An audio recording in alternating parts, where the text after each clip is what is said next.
All right. Okay, well, evening, everybody. We're going to get started here. As soon as I share this. Uh-oh. It's okay. Okay. So I watched your video from last week when I couldn't make it until you went to the virtues at the end. I didn't see any of your screen. Oh, yeah, that's okay. Oh, okay. I had a different camera set up. Oh, okay. Okay, so sorry about that. That's okay. I didn't know if that was purposeful. No, if it's wrong, it's not never purpose. It's always accidental on my part. Yeah. So just quick announcement. So I did contact Monsignor Breyer over at the Cathedral Basilica, and he is totally fine with us going there on the 26th of August to have a tour.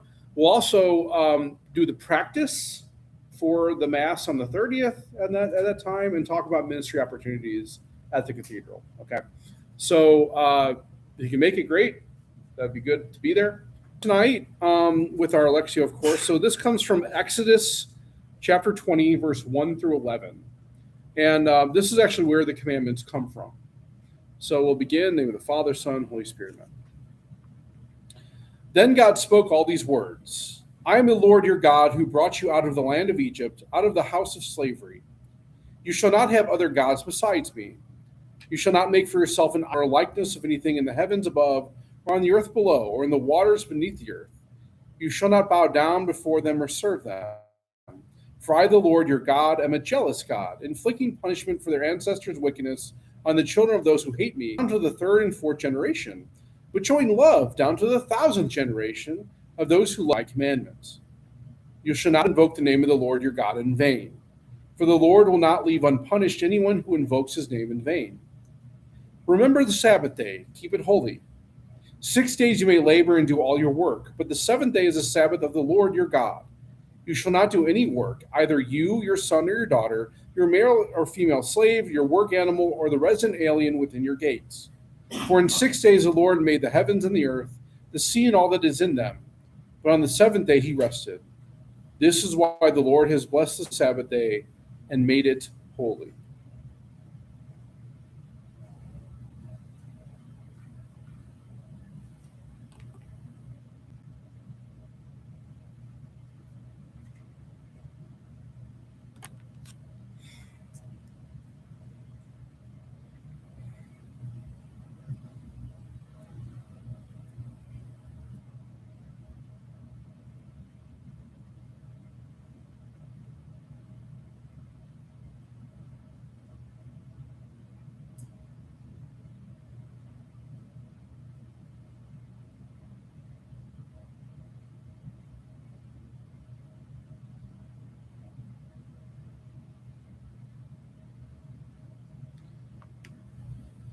Then God spoke all these words. I am the Lord your God who brought you out of the land of Egypt, out of the house of slavery. You shall not have other gods beside me. You shall not make for yourself an idol or likeness of anything in the heavens above, or on the earth below, or in the waters beneath the earth. You shall not bow down before them or serve them. For I, the Lord your God, am a jealous God, inflicting punishment for their ancestors' wickedness on the children of those who hate me, down to the third and fourth generation, but showing love down to the 1,000th generation of those who love me and keep my commandments. You shall not invoke the name of the Lord your God in vain, for the Lord will not leave unpunished anyone who invokes his name in vain. Remember the Sabbath day, keep it holy. 6 days you may labor and do all your work, but the seventh day is the Sabbath of the Lord your God. You shall not do any work, either you, your son or your daughter, your male or female slave, your work animal, or the resident alien within your gates. For in 6 days the Lord made the heavens and the earth, the sea and all that is in them, but on the seventh day he rested. That is why the Lord has blessed the Sabbath day and made it holy.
I am the Lord your God, who brought you out of the land of Egypt, out of the house of slavery.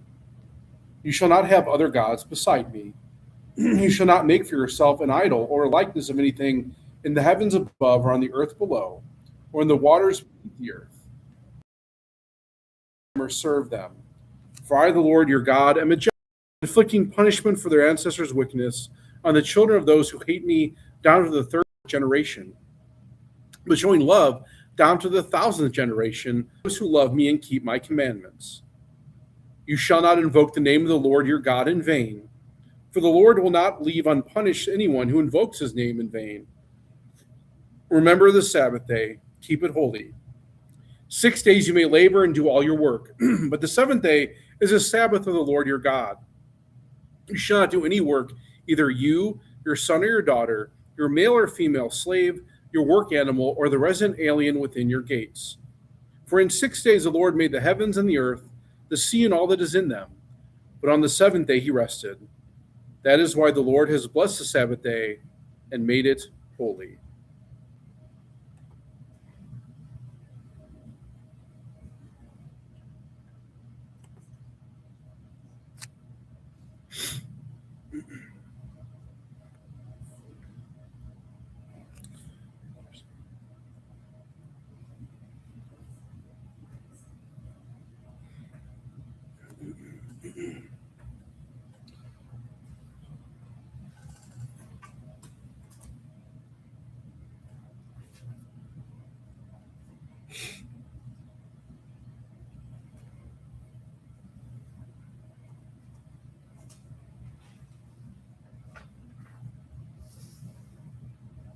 Grace, it's all those papers. Right, it's all those.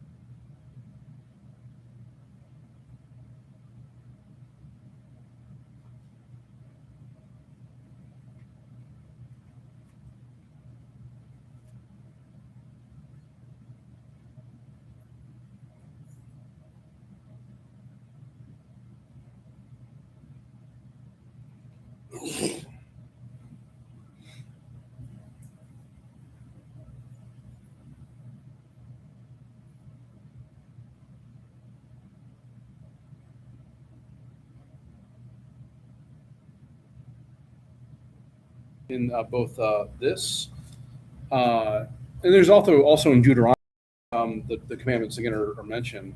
I think it's important to understand certain things. First off, these aren't numbered in the scripture, right? There's no like, hey, this is 1, this is 2, this is 3, which is why you might see different numberings between Catholic Orthodox and other denominations of Christianity. But the purpose, everything is still there, right? Whether you follow either one of those, any of those, you're still putting God first in your life. You're still maintaining proper language when it comes to God. You're still keeping hold of the Sabbath and others, right? So this is given to Moses on Mount Sinai, and that's the context here. He's up there for 40 days with God, and God is actually writing these for him. And so what's rather interesting, though, is one may say, well, wait a minute. So what happens immediately after this scene? Does anyone know what happens immediately after the scene in Exodus? You mean the commandment? Well, so God gives Moses the commandments. Oh, I know. Yeah, what happens, Jack? They immediately comes back and they're worshiping. Yeah, they make this idol, right? This calf out of gold, right? So now, wait a minute. Now, hold on now, though, right? So after that, what happens is just throws these at the calf and it burns up, and he grinds it down and puts it in the water and has them drink the water, and many of them die. Now, how's that fair? Because we're looking at this and saying, wait a minute, Lord, they were doing this while you were still giving the law to Moses. They didn't even know there were these commandments yet. So how are they being judged against these commandments they didn't even know? How do you think we respond to that? Even though the commandments hadn't been there before, if they truly loved God, they would not have been turning Right. to physical things. This is what we call natural law, right? So these things that are given explicitly in the commandments are actually already written on our human hearts, made in God's image and likeness. We should have this understanding of putting God before all things, something or someone greater than ourselves, but also treating others as they want to be treated, right? We call these the golden rule. And that comes actually from the book of Deuteronomy. Love your God with all your heart, your soul, your being, and love your neighbor as yourself. And that's really what the commandments are all about. These first three are about that, putting God first in your life, right? Loving God above all things. The other 7 are about loving your neighbor. And there's interesting the way it's kind of formulated. So as we'll read further, the 4th commandment is really the most natural relationship you would have with somebody, meaning your parents. But it's not just your parents, right? So we'll talk about that more too. So thoughts, comments, concerns, heresies.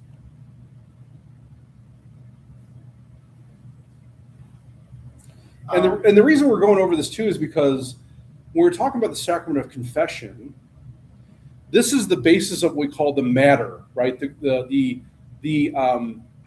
we're talking about like a sin, I have to know what I'm doing is wrong, and something I'm doing is objectively wrong, and that's what we're talking about. This is like what we call the matter when it comes to sin. So when I don't put God first in my life, when I maybe turn to things like the occult, right? Well, okay, now I'm not following that first commandment, right? That would be called grave matter. Now, do I fully understand that, and do I do it anyway? Well, that would be mortal sin. But even if there's sort of like a an aspect of this would still be venial, just by violating the commandment in general. So, Tom. Just kind of a lectio divina thought. I thought it was interesting that not only does God say, "I'm the one who brought you out of Egypt," but He specifies out of the house of slavery, as if Egypt is not all that He's talking about. Right. I thought that was very. Yeah. I mean, in some and figuratively, he's talking about the slavery of sin. Yeah. Well, the Messiah hasn't come yet. We can still see this development, right, leading towards that coming. For sure. Father, as a Catholic that didn't go to church a lot, we use the name of our Father and in vain, saying God, darn this, God. So myself, and I gotta say, but it took me like analyzing that and really understanding what I to understand why it affected God or it hurt Him so much. Yeah. Can we kind of brush on that? Can you help us what we're actually saying when we take the Lord's name? I think we'll get into that a little bit when we actually talk about it. But that's good, John. I mean, because what we're talking about is, the name of God. There's a reason that we as Catholics don't actually say that name in our liturgy in other ways because of the sacredness of it. That we kind of follow that Jewish tradition that they would never say the name of God. They would always usually put in Lord or Adonai, right? Because of that aspect of like, we're not worthy to actually say it. But I mean, we are given the name of Jesus. And the question there would be, okay, well, how do we use that word? So in the same way, let's say, I, for some reason, unreasonably am angry with Kathy. And I say, Kathy, that's using her name in vain. That's not showing due respect and honor and dignity that she actually deserves. Because it's myself that I'm really put in that aspect of relationship, that I'm actually not recognizing the good that is Kathy. And if Kathy is good, even in her limited way, God obviously is infinitely more good. And so the one that wants to give me his love, his affection, his closeness, everything, I would honor that by glorifying his name. Right?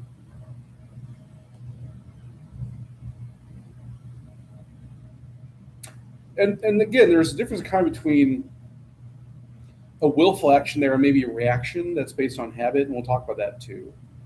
Right?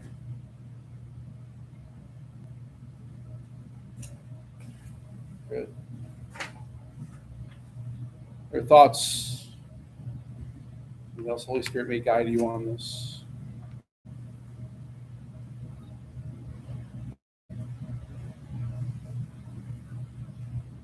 All right. Okay. Then let's just jump in. So we'll jump into the 1 through 3 commandments. I believe that's at the top of the page.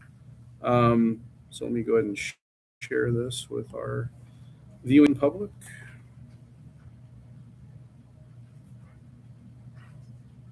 There we go. All right. I'm not going to share with Google. Somebody's really on there. All right. So first commandment. So it's important to understand that when we actually sin, no matter when we sin, we automatically break the first commandment, right? Because the first commandment is primarily putting God in his proper place, right? So whenever we don't put God in that proper place, whether it be money or another person or, our own pleasure or honor, we are automatically violating that commandment. And that's really the nature of sin. We're not actually having that right order of relationship with ourselves and God, right? We don't necessarily think about that in the confessional because not many people come in and say, I broke the first commandment because I sinned. Well, it's implied though, right? So if I'm talking about the matter of the sacrament of confession, do I have to confess that I sinned? Well, obviously you already are, or else you wouldn't be here, right? So that's usually implied. But the question we have to ask ourselves, what is a God for us? Because the reality is any created thing can become a God for us. Like you just said, money. Maybe it's my job. Maybe it's another person. Even things like our children, our spouse. Those can become like gods to us. And the problem there is, there's a parable when Jesus talks about when you put a lamp on a lampstand, put it on I can't remember what it's called now, but like a pillar, right? So the problem a lot of times with this is that we tend to put things that don't belong there on those places, a pedestal. Does anyone know exactly what a pedestal is used for?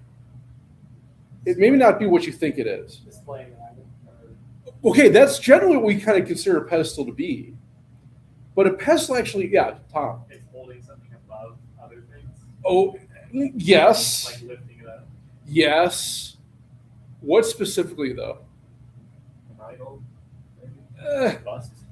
More practically speaking. So actually, a pedestal is actually something used in construction and engineering. That back in the ancient world, a pillar, when it wouldn't necessarily fit too well in the footing, they would put a pedestal there to bear the load of that pillar. It's a structural member. And so you only put strong things on a pedestal. And so when you put something that's not strong on a pedestal, it fails. So what's the strongest thing you should put on a pedestal? Well, the strongest thing you should put on there would be God, right? So ultimately, that's kind of what it's talking about, is that we can make these things into gods, but the problem is it's not even fair that person, that thing we're putting there, because it's going to fail. And not only that's going to fall on top of us too, right? So that's kind of a problem. I imagine the engineer student should know that, but I didn't know that either. So that's all I got, right? All right. That's right. So in other words, I mean, it's actually very interesting and even kind of common to slip into idolatry, right? And it's also a tool of Satan, right? He wants us to do that. He wants us to put other things than God in that place. it's also an aspect of faith, hope, and charity that when we're putting God first, we're actually doing that through those virtues, right? That's where its proper end is. So these relate in different ways to faith, right? So when we look at Romans, St. Paul says ignorance of God is the explanation of all moral deviations, right? So whenever we don't have that right relationship with God, it's easy to fall in these other sins. It can be voluntary, involuntary. Things like doubt. Let's talk about that for a second. There is a difference in kind between doubting something and questioning something. What would be the difference? I feel like doubting, you're kind of saying that this thing is wrong, like I don't really believe this maybe as much as I should, as where like questioning is you're just curious, you want to know Okay. more. Okay. Well, I mean, okay, so let's look at that a little bit, right? So, well, I doubt that unicorns exist in reality. So am I violating the first commandment by having that doubt? No. Okay. So it seems like maybe something other aspect of there of just like not believing, because there are also things legitimately we shouldn't necessarily believe. Tom. You don't necessarily believe it, but you don't reject it completely. Okay. So yeah, I think there's a difference in kind between I'm making the conclusion without all the information. So we talk about things like mysteries, right? So, well, I know the church talks about Jesus being God and man. How does that work? So questioning might be actually so open to solutions, open to explanation, where doubt is actually making a conclusion without all the information there. So I can question like, wow, I wonder how that works, how being God and man really, like, how does one experience that?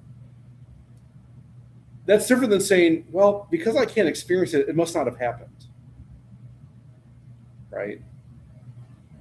One's a doubt, the other one's a question. Doubt should be avoided. Questions we should try to actually strive for.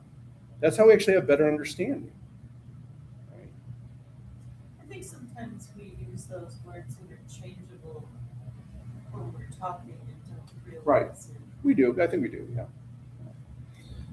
Related to that, then maybe a neglect of revealed truth, right? So, in other words, what should I know, and should I've actually, pursued it, right?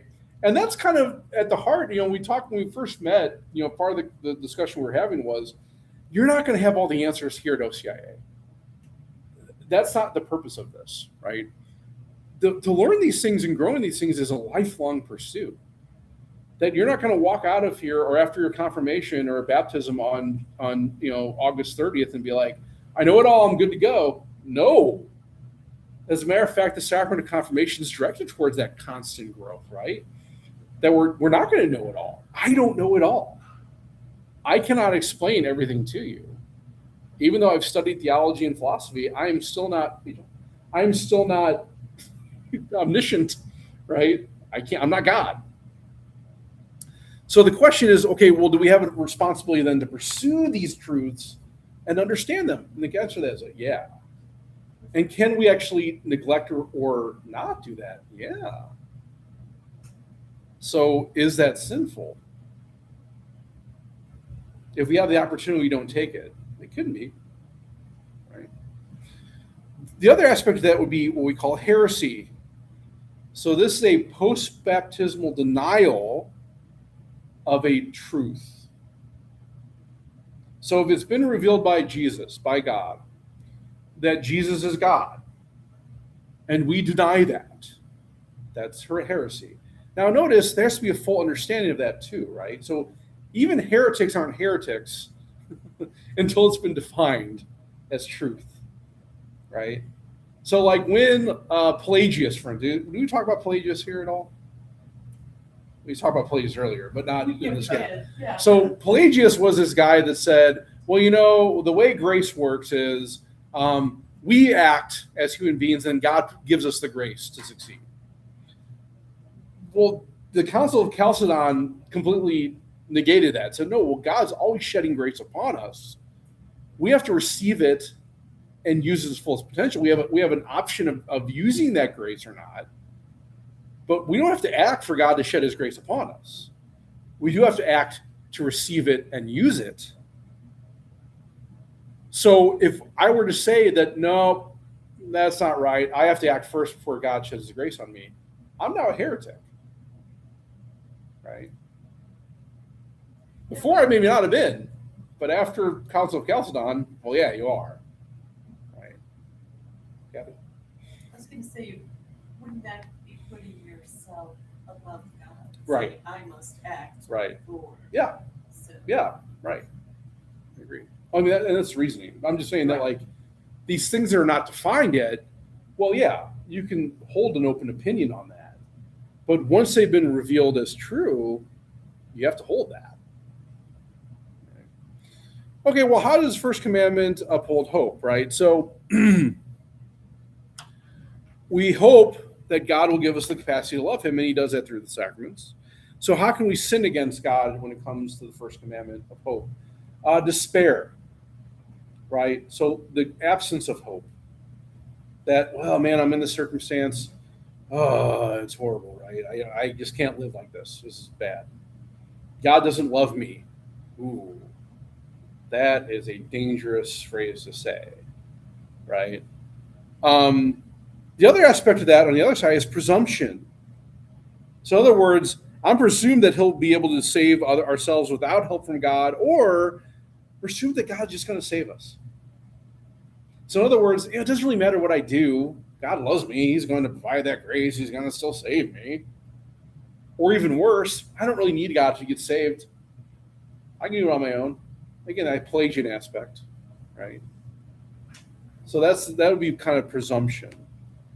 And when it comes to the sacrament of confession, sometimes what will happen is, well, you know what? I'll commit the sin and go to confession tomorrow and get absolved of it, right? I'm going to work the system.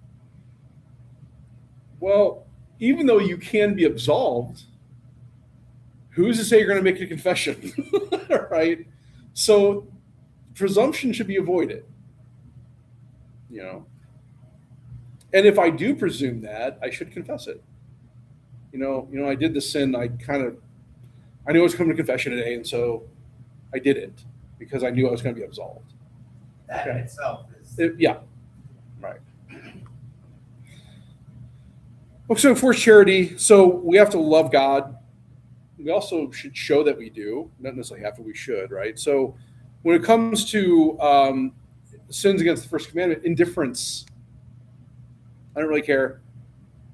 Things happen, should not happen. This could be considered a sin of omission, right? So if I see a person stranded on the side of the road and I do nothing, when I have the opportunity to do something, if anything, just call maybe AAA or the police for them. I should, right?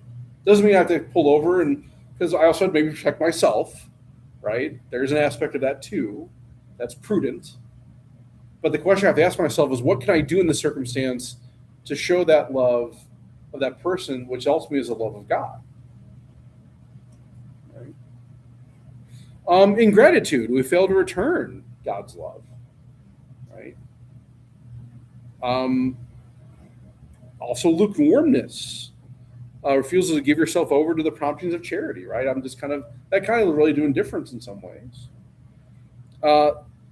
Spiritual sloth, or what they call acedia.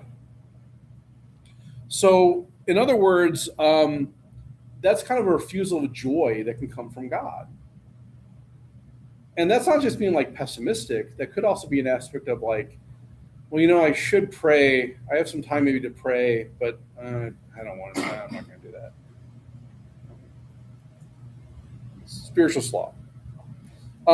Hatred of God, which ultimately stems from pride, putting myself in the place of God, which is not great, right? The other aspect is superstition. So there's a lot of things that fall under superstition here. For instance, things of the occult, Ouija boards, horoscopes, mediums, right? putting my faith in something other than God. And here's the thing about that, right? The reason the church kind of advises against those things is not because the church doesn't believe they won't work. It's actually because they may work. The problem is you don't know where it's coming from. So if I'm getting a Ouija board and I want to talk to my grandmother, let's say, who's passed, you might talk to your grandmother, or you might be talking to something else, right? And so it's probably best just to avoid it and follow certain remedies that we know work for sure.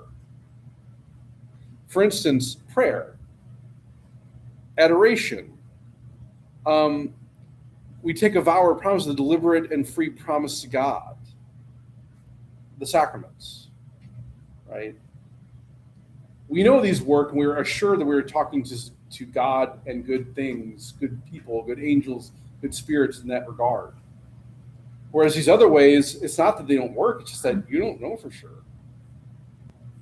To that end, I don't think we've talked about this much, but you guys know that there was an exorcism that happened here in St. Louis back in 1949. You guys all know this? Yes. The movie The Exorcism is based on that exorcism that happened here in St. Louis back in 1949. Now, Hollywood changed some things around. For instance, it wasn't a young girl, it was a young boy. He was a Lutheran. His parents were like freaking out. They took him to a Lutheran minister. He advised they go to a priest, which is interesting. The reason they came to St. Louis, because they were originally in Pennsylvania, is that there was a scratch into his stomach, his abdomen, was the word Lewis from the inside. He didn't do it himself. So they brought him here. He worked with the Jesuits, the good Jesuits, for about 3 or 4 months. And it happened in several different locations. So we tend to think like exorcism, oh, that's like a one-time thing. It's a process. Yes. And the reason that they think that he actually was possessed was because his aunt gave him the gift of a Ouija board for his birthday, his 12th birthday. And he was using it. So I think it's important to understand that possessions are not, again, a one-time aspect. They tend to happen over a process of yes to evil and not enough no's to good. The sacraments help ward those off.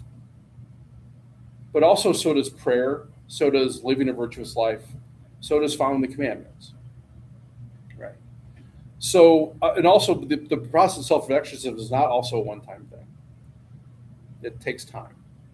Because part of the exorcism process is naming the demon.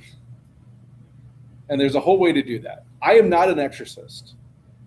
I do have the capacity to perform exorcisms, but the archbishop and the bishops give particular priests that authority. And every diocese in the world has a designated exorcist to do these things. Yeah, Kevin. Father Walter Bold from St. Williams was involved in. Yeah. The exorcist actually is supposed to be secret. So every priest knows who the exorcist is. I'm not going to tell you that is. How do they decide? Well, actually, there is a lot of schooling that goes into it. So in other words, like I've never been trained as one, but someone who's like designated as like maybe have a good moral foundation, having a disposition towards it, they're kind of discerned by the bishop, and then he'll send them to school, usually in Rome, to be formed and trained. And then the archbishop gives them faculties, meaning so to be a priest and celebrate the sacraments, the archbishop has to give me faculties to do that. The same thing with exorcism. Okay? So usually there's a whole process even discerning if someone's possessed. So it takes a lot of like not just physical tests, but actually the church is very scrupulous, even like doing psychological examinations and behavioral assessments and all these other things to rule out anything else.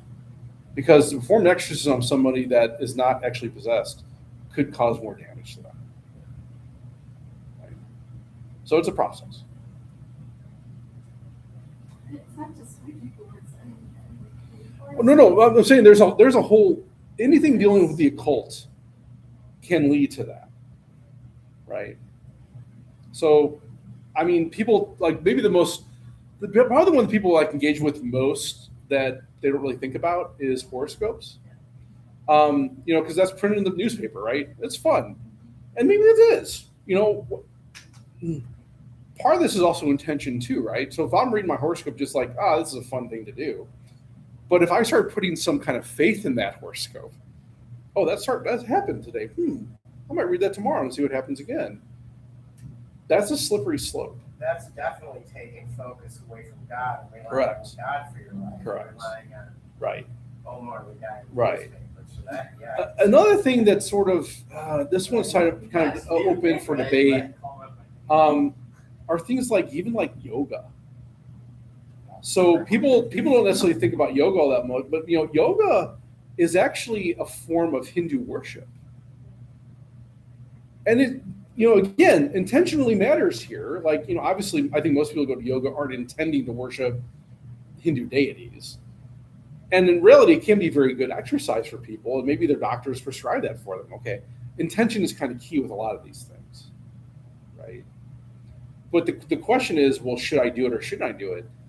Well, I think you have to be cognizant of what you could let in by doing these things, and guard yourself against that, right? So maybe I go to yoga, but maybe I wear a St. Michael medal while I do it and pray to God. Okay. Maybe that's not a bad way of doing it. Even things like Buddhist meditation. Well, the problem with that is that they try to say empty your mind. Okay, but then what can come into your mind if it's empty? Right? There is a good form of prayer meditation, but that's directed towards God, right? Emptying your mind can free it up for other things entering it. So again, we have to be cognizant of these things. I think I heard that about astrology too. Oh yeah. I mean, horoscopes and astrology are kind of the same thing, right? Like star chart. Oh yeah, what's your sign? Well, okay, I mean, what's the purpose of that? Right? The numbers up here. You want the numbers on the paper? Those catechism numbers. Oh, where did you see that? The first commandment, faith. Oh yeah, I'm sorry, yeah. Those numbers in the front are the paragraphs that are in the catechism that kind of talk about these things. So if you had a universal catechism, that would be the paragraph number. Yeah. Okay. Good, thank you for that. All right, questions about the first commandment? Thoughts on that? So I might have dabbled in witchcraft a little bit. Wonderful. Yeah. Not like spells or Yeah. anything. Okay. Like, All right. Any curses? No. Okay. Okay. Like moon water, like I don't know what that is, but okay. you just like put a jar of water in the Moon what? in your windowsill and Oh. Okay. Like dream catcher kind of thing situation, or you put it around your house. okay. Like holy water? Yeah. Interesting. Yeah. Right. Okay. No, I mean, I think it'd be good just to confess it. Okay. Again, because is it mortal or venial? That's really up to your conscience. I don't know. I mean, there's aspects of that, like, well, did I really know what this was, and did I do it anyway? Well, if the answer to that is yes, definitely want to confess as a mortal sin. If the answer is like, I was just kind of like, I didn't really know what I was doing. Okay, but it's still good to bring to the confessional and be absolved Okay. of it. Yeah. Yeah. And also like incense, like Ooh, well, that's an interesting one, right? yeah. So, okay, well, I burn incense in my house because I like the smell. Almost like potpourri. Okay. Or am I burning incense to ward off evil spirits? Well, there's better ways to do that, right? Like have your house blessed. Call me up. I'll come with the holy water and the prayers. I'll make sure it's fine, right? Yeah. Maybe that's the aspect of it too, right? Yeah, maybe. maybe that can be an aspect, right? I don't know. Again, intention is kind of key with a lot of these things. Okay. All right. So my favorite shirt, it's not true, but I'm just asking. I have this shirt that I have to watch the Cardinals with. I don't really think it works, but it's fun to do that. There's A, and then B, there's no way I'm going to watch the game without my shirt. This is my lucky shirt. Yeah. Move if I don't wear that shirt. But even then, right? I mean, so like, Right? okay, I mean, yeah. So does that where is the level of superstition involved with that, right? I think in both cases they're superstitious. Right? I mean, in some ways, like, well, In one case, I'm just screaming for attention. maybe. I mean, or like, I'm not going to wash this shirt because they won the first game. I'm going to wear it. Well, all right, but also, are you offending the people around you by the smell of your shirt? Is that really a charitable thing to do, right? Yeah. So this that we read earlier, is this the Old Testament? Or Yes, it's Old Testament, the Book of Exodus, Okay. Yeah. the So second book of the Pentateuch. It is kind of confusing. Yep. Whenever I am the Lord your God. Yeah. And that's God the Father speaking. That's not Jesus. Yes. Correct. I mean, yes, both and yes. Okay. Right? Because God the Father, God the Son, and God the Holy Spirit are unified in essence. Right. So whenever one is speaking, all of them are. Yeah. It's just so confusing. I know. So I thought the Old Testament, like. So you're right. Jesus has not been revealed in the Old Testament at this Yes. point. You're right. But there's a difference between the Father and Jesus. Yes. Yes. But they're a difference in person, Yes. but not necessarily in act. Yeah. They say Yeah. the same thing. Yeah. So when the Son speaks, the Father speaks. Yeah. I'm not my mom. Yeah, exactly. And so yeah, that's again one of those mysteries where it's really we can't really know for sure how that all works, right? I mean, so there's when we talk about the Old Testament, there's attributes. So like for instance, we usually attribute the act of creation to God the Father. But God the Son and God the Holy Spirit are there too. They're still working and creating with God the Father in that regard, right? So it's helpful to understand the distinctions, but also they're beyond kind of our capacity to understand too. Is it kind of like the one flesh thing when you get married to someone?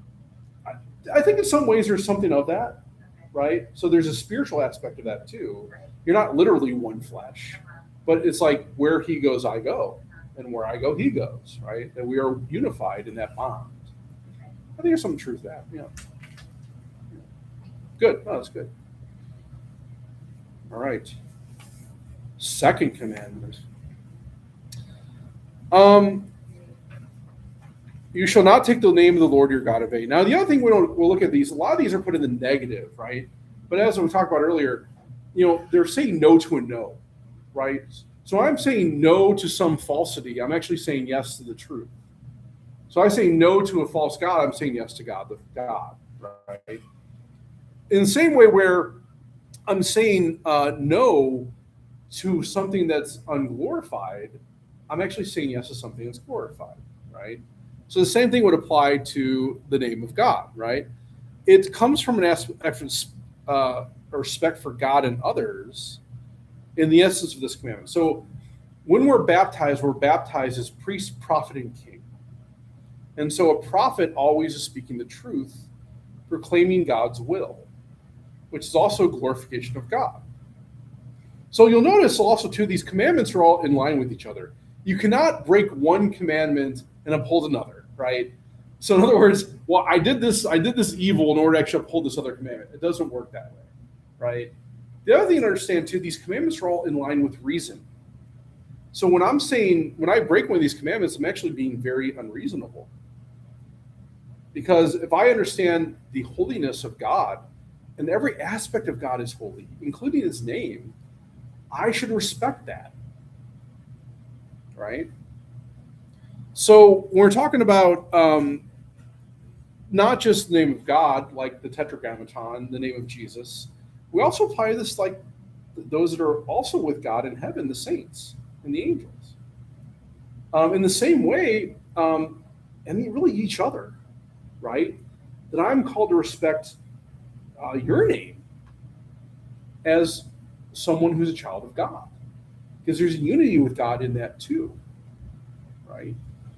So what are some aspects that are against this commandment? Well, obviously blasphemy, an uttering against God.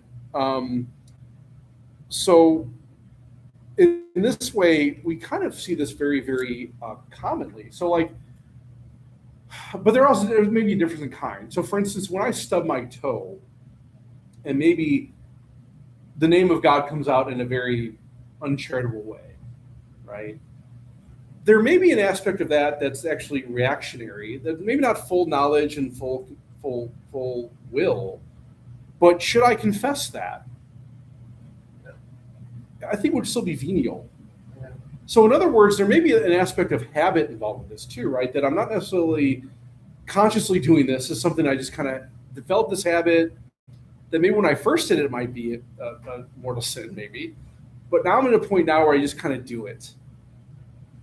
Now, the aspect of that, though, may be, should I do something to kind of work against it? And obviously, the answer to that would be yes, right? Not just staying in that habit. I should try to change my habit to kind of overcome it. And the way we tend to do that is by setting goals for ourselves. So maybe the next time I stub my toe, I'm not going to actually say that name. I'm going to be very conscious about that. And even maybe reward myself when I don't do that, right? Tom? So I've heard the point made that you really shouldn't. You should avoid using substitutes to the same action, like gosh, Yeah. geez, or whatever. Yeah. Because it still comes from God's name. Yeah, And I mean, I guess the question is it just because they come from God's name, or is it because you are like calling out in anger when you stub your toe? yeah. Well, again, I mean, so in that regard too, though, I think if you're trying to substitute for it, that's a better than actually saying the name itself, right? So if I stub my toe, say cheese and crackers. Okay, well, We know what would you're we gonna substitute that a different name in there for that? Maybe, but I'm not saying the name, and I'm making a conscious effort not to say the name.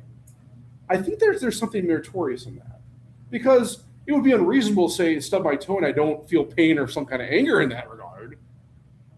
But who am I directing the anger towards, right?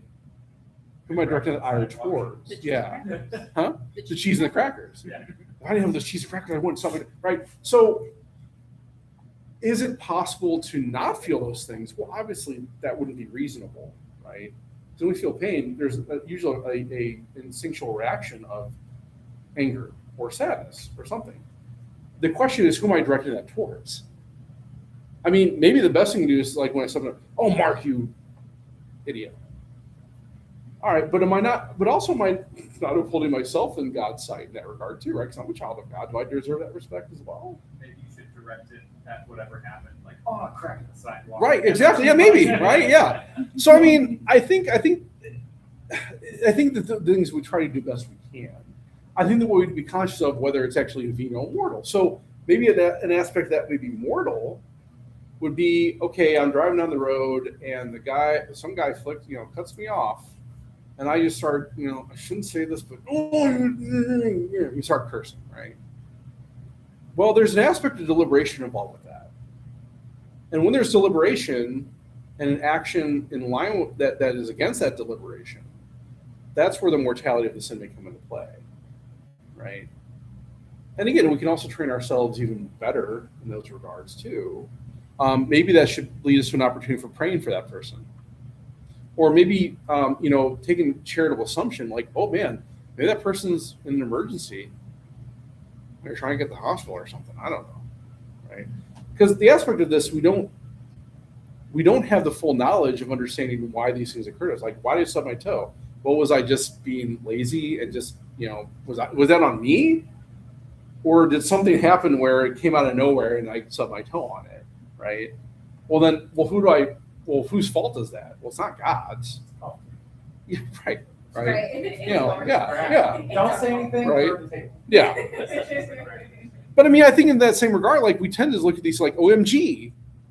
Well, OMG, I mean, you say, oh my goodness. But I think we don't necessarily mean that when we say OMG, even like when we're texting things, right? Well, all right. Again, intention may be kind of key in that. But I think it's more prominent than we actually think it is.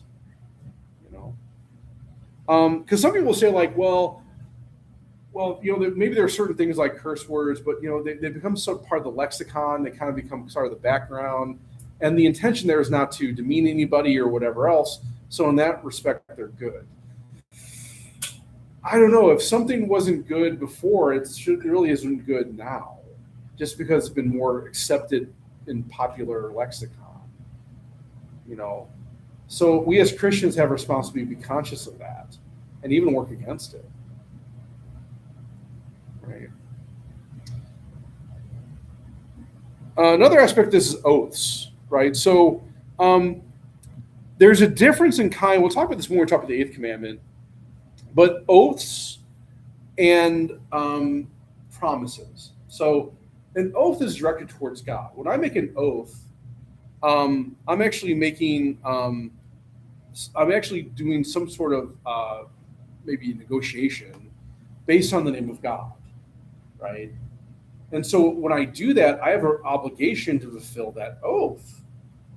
Now, the problem, though, sometimes with that, and this is why, even Jesus says we shouldn't make oaths on anything, right? Not even on the temple or anything else, because the question we have to ask ourselves, how much control do I have in fulfilling that oath, right? So if I go to William here and say, I'm going to make an oath on the name of God, William, that I will ensure that you'll have $1 million by the end of the year. How? I mean, how much control do you have on that, Father? I mean, that doesn't seem like a very reasonable thing to make an oath on, especially on the name of God, right? Because, So one of the things that comes up is when you're on jury duty. Yeah. And the second time I was on jury duty and a lady said, "May I affirm?" Yeah. I was totally Right. Yeah. Wait, taken what'd you back. say?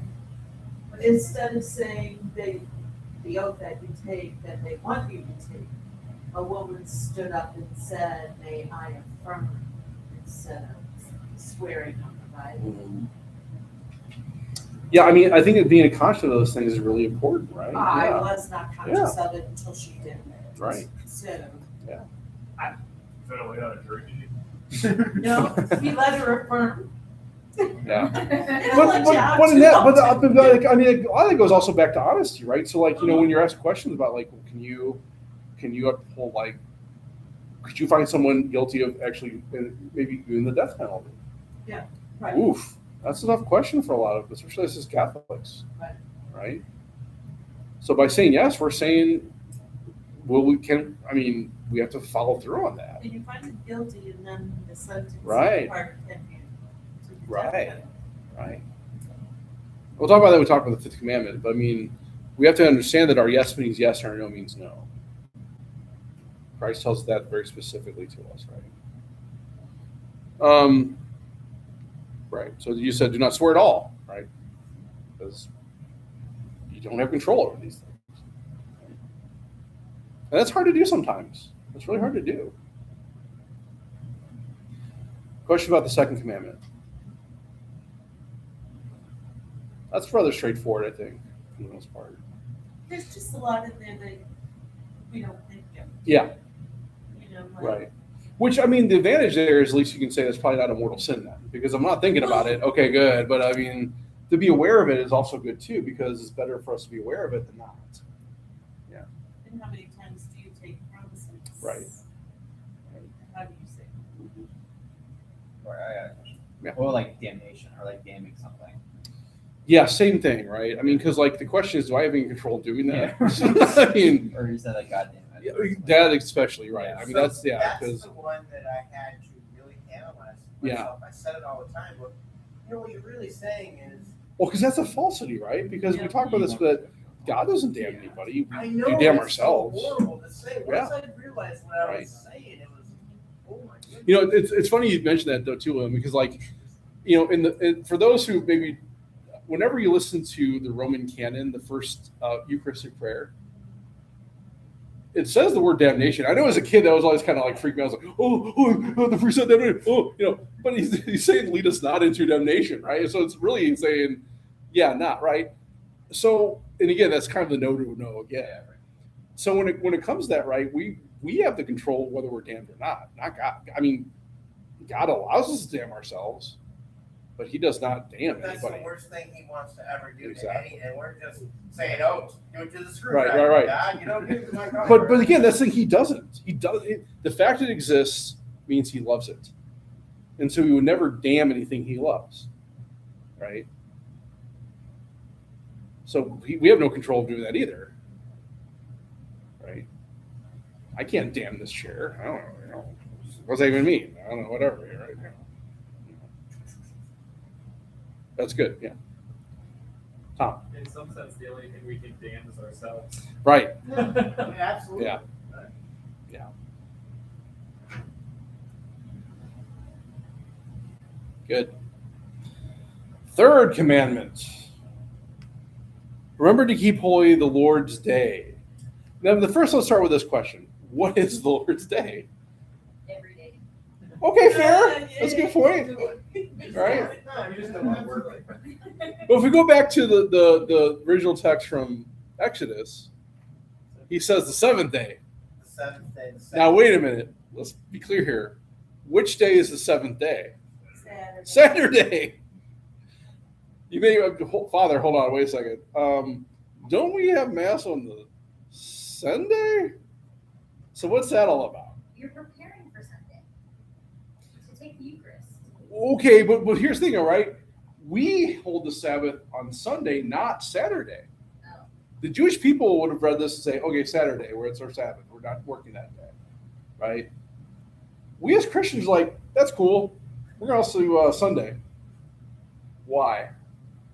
Because Jesus rose. The resurrection happened on Sunday, right? The resurrection we consider maybe the eighth day, right, which happened on the first day, which is Sunday.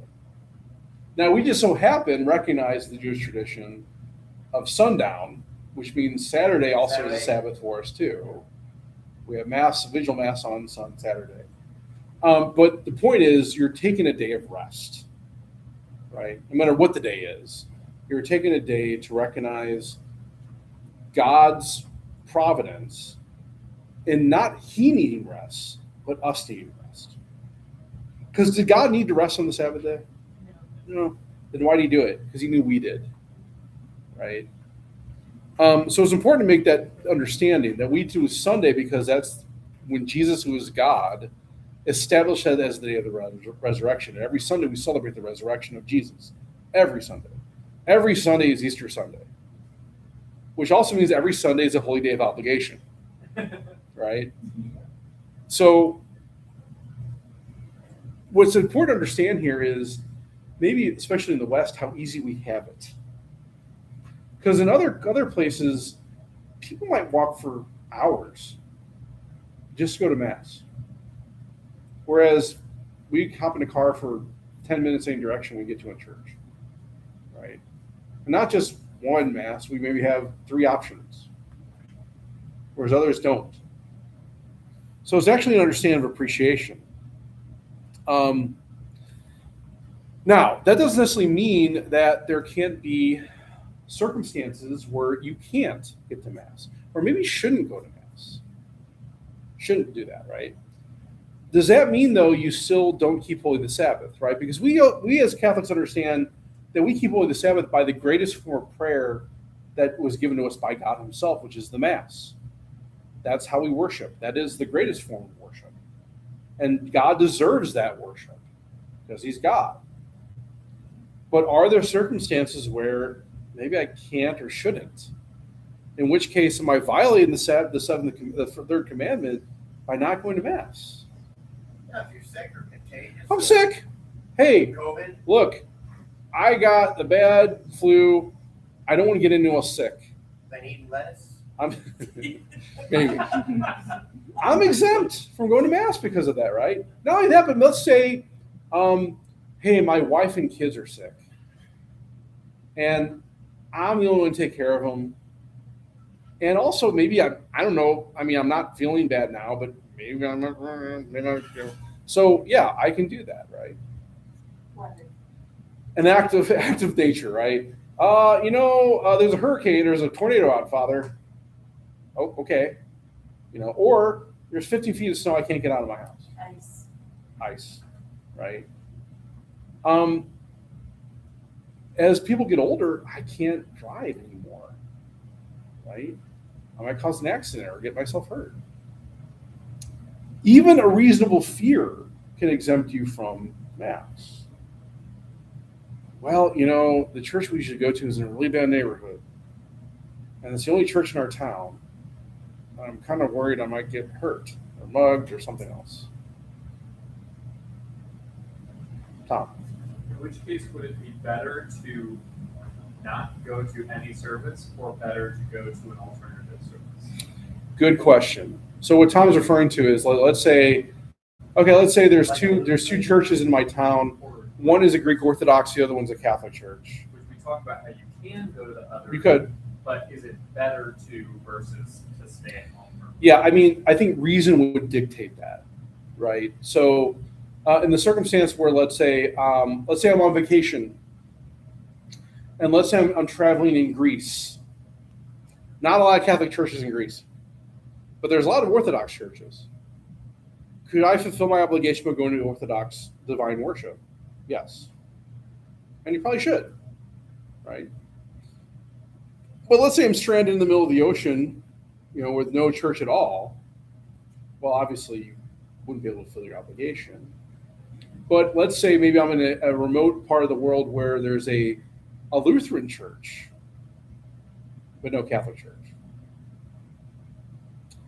That we have to be a little more discerning, because one thing we want to avoid is scandal.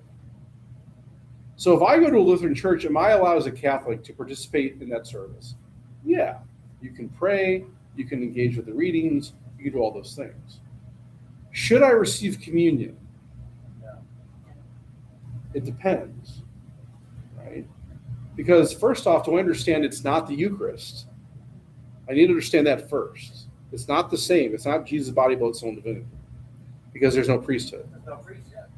But for the sake of community and the sake of being there for other people, can I go up? Well, the other question there is, are you sure there are no other Catholics there who may witness that and say, wow, that guy's Catholic. I know this person's Catholic. And so does that mean that it's okay for Catholics to receive communion outside of the Eucharist? Am I bringing scandal to other people by doing that? That's a question, right? Now, let's say there's no church. Does that mean that I don't have to keep holy the Sabbath day? No. I can still pray. I can say the rosary. I can maybe I have my Bible, read scripture. I can still show some sort of reverence on that day to God. And also, and this is the aspect I think is not talked about enough, the Sabbath is meant for leisure. So what that means is no servile labor on the Sabbath. Now, what do we mean by that? Well, if I am asked to go into work on the Sabbath day, should I? No. Depends on your work. It depends. So let's say I work in a hospital, right, that needs that service, or people might die. Yeah, you should. And you'd be exempt in that regard, right, because of the nature of your work. But let's say I work at a factory. Tom? It depends on if your job is at stake. Could be. So if my boss says, well, you better come in or else, you're going to be fired, and now I lose means for my family to provide for them. Okay. Sure. Now in the United States, of course, we have the right to say no. I don't know how many people actually use that right? And I have to admit, before I was a priest, even now as a priest, I'm guilty of it. I'm exempt in some regards because I don't look at this as servile labor. This is a vocation for me, right? This is something I'm called to do. It's not work. when I celebrate Mass or go to communion calls or do things on the Sabbath, because that's what I've been designed to do. But things like, okay, well, should I rake the leaves or mow the lawn or water the lawn on the Sabbath? I think that depends. It depends. If I enjoy If it, I'm enjoying it, if I find peace, if I find, solace in it, Yeah. fine, that's leisure, right? Taking Or care of my flowers. In the same way, like I actually enjoy my work and I can find a lot of peace in going in and working in the factory. Okay. Yeah. Right? So the question is, where am I finding leisure in this? Let's take it a step further. Well, boy, I got a vacation coming up. I'm going out to California. I don't really know where the churches are there, or what time the masses are. Not next week. Depends. Yeah. Okay, well, some of us might, I'm sorry, some of I'm us, walking. some of us might have those, right? But again, okay, well, I've looked on those before, and I've looked on the mass times at Oregon, and they've been wrong, and I've gotten there and spent, right. The point is, I try, right? Traditionally, it's been if I've gone on vacation before the invention of the internet, it was assumed you were exempt because I don't know these things. I mean, I don't even know who to call because I'm not from that area. I don't know anyone from that area. Okay, right? Let's say though, and I've heard this excuse, my kids have select baseball. They're traveling a lot, all the way out to St. Charles. And how many parishes do you have Right. on the way up? Again, the question is, what's reasonable? What are you Can I- And then should I? Because one might argue, well, my kid's a part of a team. The team, they rely on that person. And the games are such where they're always during the mass times, right? That's a tough one. That might be a tough one, right? Because, yeah, you're feeling obligation. But again, maybe the question there is, well, is your child destined to become like a professional ball player? Are they providing like means for your family this way? Because there are other examples of high performing athletes that still practice their faith every Sunday. So if they can do it, why can't Timmy? Maybe that means he's late to the game. Yeah, but if he's late to the game, they're going to take him out, they're going to bench him. Well, maybe that's a good sacrifice. Maybe that's a way to conform to the sacrifice of Christ. And if Timmy's that good, it shouldn't matter. We pay a lot of money for this, Father. Yeah? Okay. Again, I'm not the conscience police in that regard. But I think sometimes there's a fine line between, well, actually, it's not even a fine line. I think you have these two extremes of being too scrupulous sometimes. Like, oh man, I really should own, or should I check every bulletin and figure it out? Or being too lax. That goes back to the presumption thing. God doesn't care. What does it matter if I'm there or not? Well, because you're part of the body of Christ. That you are a priest, a common priest, that's called to offer sacrifice in the Mass, just like the ministerial priest does.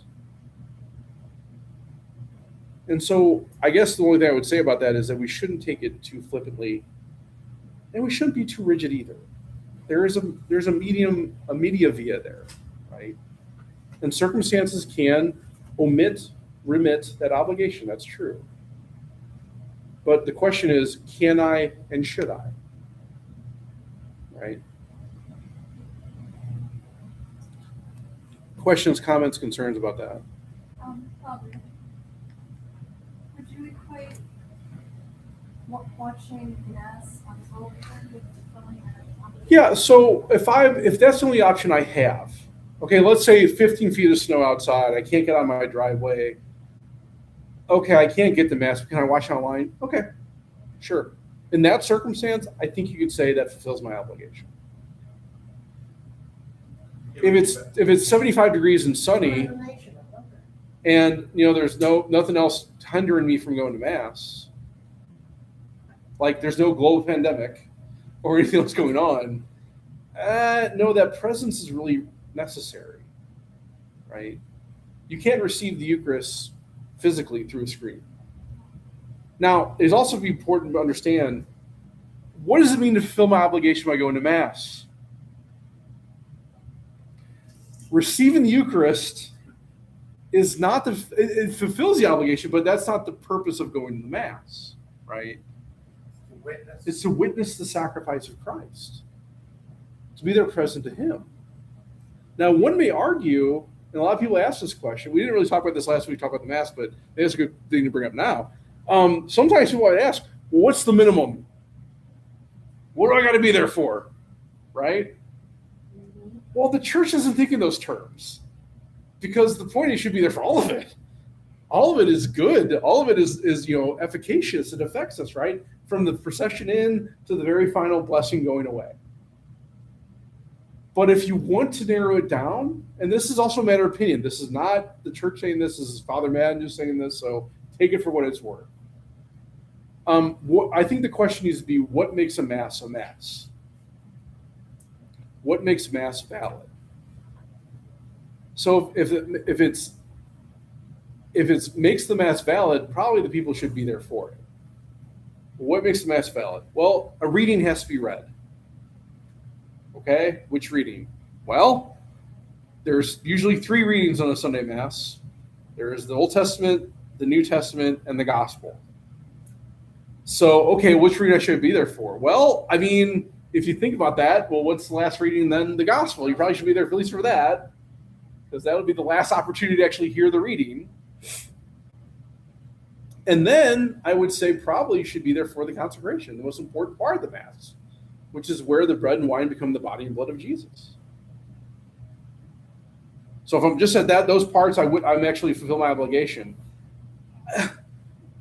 I mean, if you want to get technical, just actually coming to the door and walking away would fulfill your obligation of going to Mass. I've made the effort, I've made the sacrifice, okay. But what makes the Mass the Mass? The reading and the consecration. And if I'm already at the consecration, might as well stay for the rest. I mean, that seems reasonable. And I mean, there's circumstances. I mean, I know I've seen plenty of families where they're like, Father, we're just struggling to get there before the first reading. Good, fine. You're getting there. Okay. That's a different question then, though. What should I be there for? To present myself to receive the Eucharist? And I would say the same would apply, the reading and the consecration. Right? Because I'm not there for either of those. Well, you haven't offered your sacrifice, in which case you shouldn't receive. Maybe feel your obligation of going to Mass. Okay. We came with the Our Father. All right, you made it. Congratulations. You shouldn't present yourself for the Eucharist, though. Because receiving the Eucharist does not equate to I went to Mass. Right? I don't have to receive the Eucharist and actually fulfill my obligation of going to Mass. Just going to Mass fulfills your obligation. Does that all make sense? I want to be clear about that. And sometimes you should present yourself for communion. Regardless of that, if I have mortal sin on my soul, I shouldn't go up. I can always make a spiritual communion. That's fine. And even now, for those who are not baptized or not confirmed or not or getting ready to receive their first Eucharist, you can do that now. That's okay. John. Sorry, I'm a little rusty. Is there a difference between breaking a commandment and sinning there versus what you just called a mortal sin? Yeah. Okay. So the commandments are what we call the grave matter, right? So okay. So here's the question: can I break a commandment without fully thinking about it and giving full consent? So, let's take the example of I stub my toe and a bad word comes out. Have I committed a sin? Yeah. Is that a mortal sin? No. What makes something a mortal sin? Good. A mortal sin is grave matter. I mean, there's objectively something wrong. I violated one of the 10 Commandments in some way, right? I fully knew I shouldn't have done that, and I do it anyway, right? So in that regard, there's a lot of things that could be mortal sin, but the question is, was I aware fully and did I do it anyway? And that's a matter of your own conscience. I can't tell you, like you, John, if you break one of these commandments, it was mortal. I can't tell you that. I don't know what you know. I don't know if there was consent there. Even if I witness something objectively, if I see somebody robbing a bank, I can't say they're committing a mortal sin. I mean, is there another reason why that person may be doing that? Yeah, maybe their family's being held hostage. I don't know that. I can say it's objectively wrong, but I can't say they're sinning. But thank you. Good question. Thank you. Now, there are other days that we also hold as equal to the Sabbath, and those are called holy days of obligation. So we talked about that last week. There are 5 days of obligation here in St. Louis that's directed by the local bishop. The first one is January 1st, right? The Solemnity of Mary, Mother of God. New Year's Day. There is, what was that? Someone trying to get in here? No, the next one would be the Assumption of Mary on sorry. That's that's on August 15th, which is coming up in a few weeks. The next one after that is November 1st, All Saints Day. All Saints Day. After that, December 8th. Annunciation. Immaculate Conception of Mary, right? And then, of course, December 25th, Christmas. Right. So those are days you have to go to Mass, depending. So December 8th, you always have to go. December 25th, you always have to go. The rest of them, if they fall on a Monday or a Saturday, you don't have to go. And the reason that was done back in 2000, actually, was it would consider to be too much of a burden on the faithful to go 2 days in a row. Whatever. I'm not going to question the bishops. It's their call, not my call. It's above my pay grade. Whatever. But yeah, but it's still to say you can go if you want, and I would encourage you to, because there are beautiful masses. There are beautiful things happening there, but you wouldn't have the obligation as you would a Sunday. Okay. Questions, comments, concerns, heresies? Hey. So I heard you say on the Zoom last week that you were going to do a fun activity, but you didn't do it because there wasn't enough people. Correct. And we have a lot of people. Yes, we do. So, let's move on to the fourth commandment, and then if we get through this and they have enough time, I think we can go over and do it. Okay. Let's at least get it far. I mean, this should be a little bit more. I think this will be a little bit easier to understand as far as this one's concerned. So, your father and your mother, right? So, what does it mean to honor? Now, it does. Now, that changes, though, maybe based on our growth, our parents' growth. Like, for instance, when we're children, obviously we owe our parents obedience because our obedience has authority and control over us. Like, if we're living under their roof, yeah, if they tell us to go clean our room, we should do that. Not because it's just a mindless thing to do, but it's actually good for us too. The concept there is that our parents have our best interests at heart, right? Now, one may argue, what if they don't? Do I owe obedience to my parents if my dad tells me to go jump off a bridge? Do I have, out of obedience to the fourth commandment, do I have to do that? No. Obviously not. Because again, we're talking about what's reasonable here. And even let's say if my parents are abusive, or let's say my parents are maybe not even non-existent, I can at least give them honor in the fact they give me the gift of life, right? I wouldn't be here without them. And maybe the way I honor them is maybe not through obedience, but at least understanding and respect for that. Doesn't mean I have to have a relationship with them, especially if it's abusive or it's hurtful, but I can at least recognize that supreme gift they've given me. So again, these maybe depend on the circumstances. So as I grow older, maybe I get out of my parents' house, I have a little more autonomy. What that may mean is I still have a duty to respect my parents, doesn't mean I have to actually obey them. So right now, as a 46-year-old man, if my parents told me, my dad came over to me and told me to clean up my room, I'd be like, well, thanks, Dad, but I'm good. You know, I love you, but no. You just say, no thanks, Dad, I'm the father now. Damn. All right. But I mean, also too, like maybe I can consider, well, does my room need to clean up? Well, maybe a little bit, but I'll take care of that later, right? Again, that depends on the circumstances there. Now, we also understand that it doesn't necessarily just are limited to parents. So Thomas Aquinas basically stated in the Summa, we cannot give justice to three groups. And this is an act of justice. To give honor to parents is an act of justice. We're giving our parents what's due to them, right? But also there's other entities that are owed honor that we can never actually give fully. We can never fully honor our parents for giving us a gift of life. We can't give that back to them, right? We can take care of them in their old age, and that's how we honor them as well.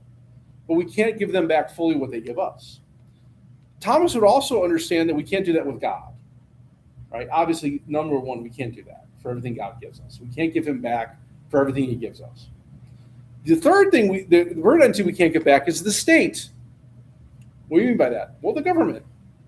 The place from which we actually are born and raised and also have some taking care of us, right? The idea there is that, well, the state provides protection, it provides sustenance, stability. So it gives us a culture, a place, an opportunity to grow, right?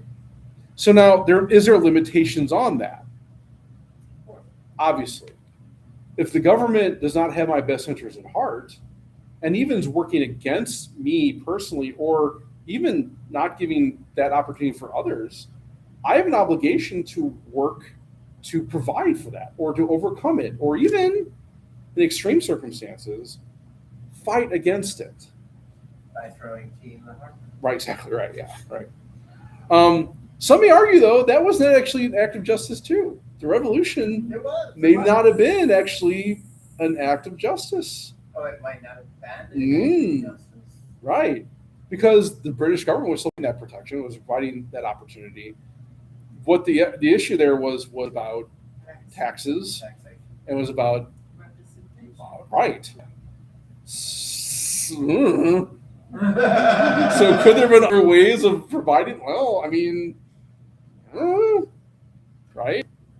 We're talking about here, though, is like, let's say the government or puts the military to let's go very extreme here. Let's say there's a law passed that all Catholics need to submit themselves for service to the government, or even extremely, Catholicism outlawed and any Catholic found will be put to death. Wait a minute, that's not just.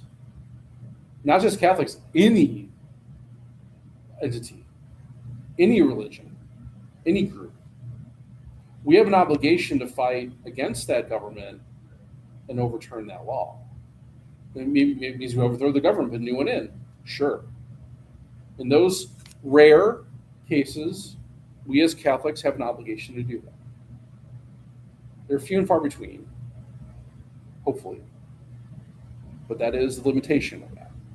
I got kind of an interesting angle on Yeah. that, being from the military myself. Yeah. When I was deployed, I was an artilleryman, and I was on a gun, and I had a super religious platoon sergeant. Like, this guy, he had us build him a church in a bunker with ammo crates as fuse, and he would go into his little bunker church at night. In the middle of the night, he'd be there like midnight, out in Afghanistan, and he'd be yelling just stuff I can't even understand. Like, he'd be talking in tongues. Or whatever. Yeah. And was he like evangelical or like something like that, really die hard. Yeah. And I once just was poking at him one time because it was during the surge in 2010, and I was like, how do you square the circle of us, shooting artillery and we're obviously killing people?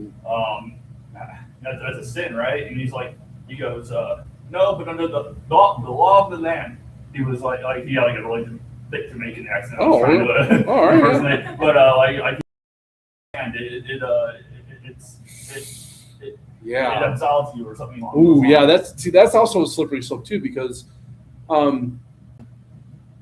not every law is moral, right? And not every law that's passed by the state is a moral law, right? So we have to be careful with that, right? So, for instance, if there's a law in place that allows for murder, well, okay, it's legal. That means it's fine. No. Just because there's an entity that makes it a law doesn't mean that trumps the moral law that comes from God. Now, in war, we'll talk about this when we talk about next week the fifth commandment. There is a level of what we call just war theory. And the question there is, what's the object, right? So am I taking life or defending life? There's a difference in kind between those two. And we'll talk about that next week. But yeah, thank you. So as we grow, we become more peers with our parents than one of authority, which is good. We still owe them responsibility to provide for them as they age. It's interesting as we grow, parents didn't take care of us when we're younger.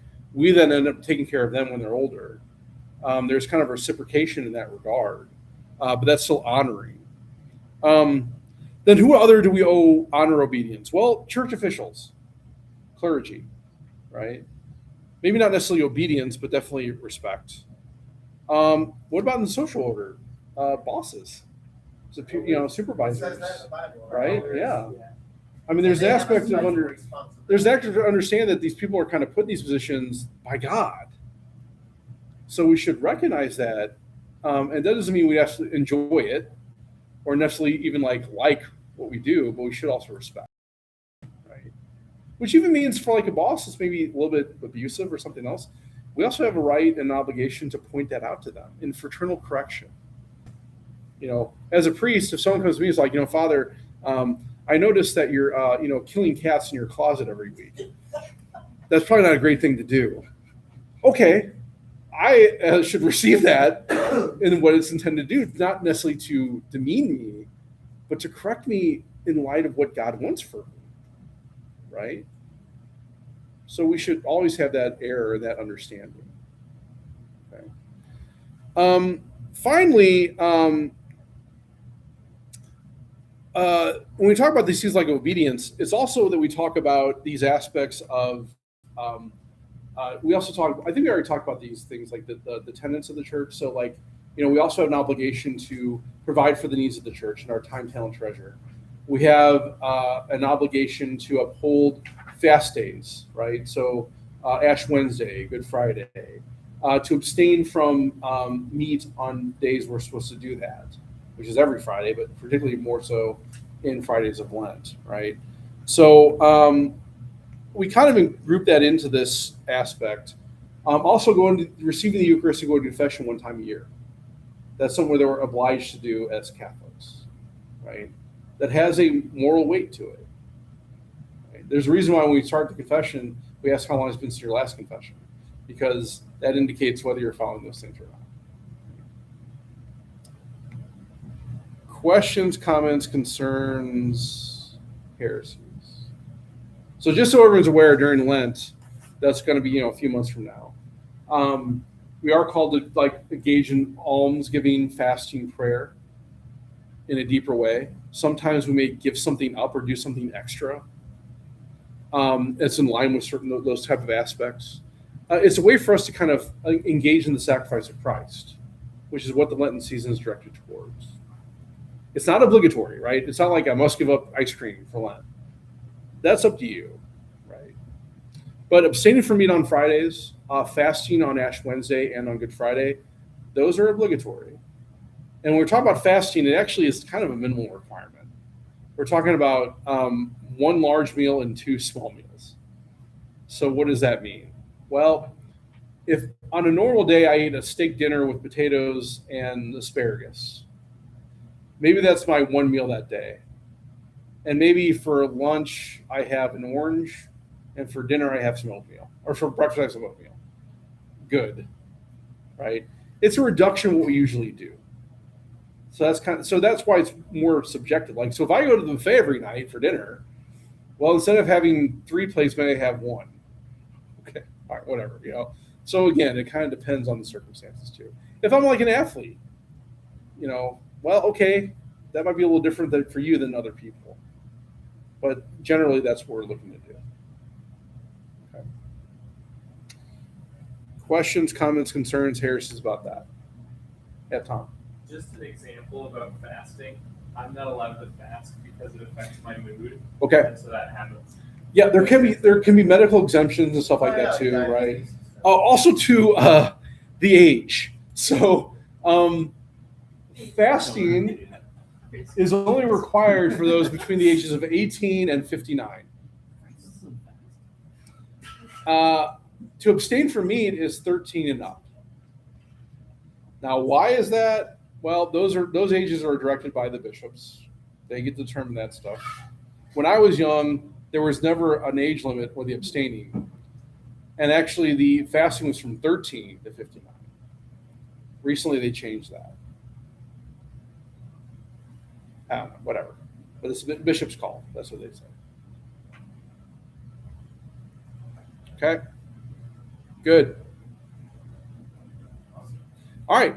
For those who want to engage, we'll head over to the sacristy in the church, and we'll do an exercise there.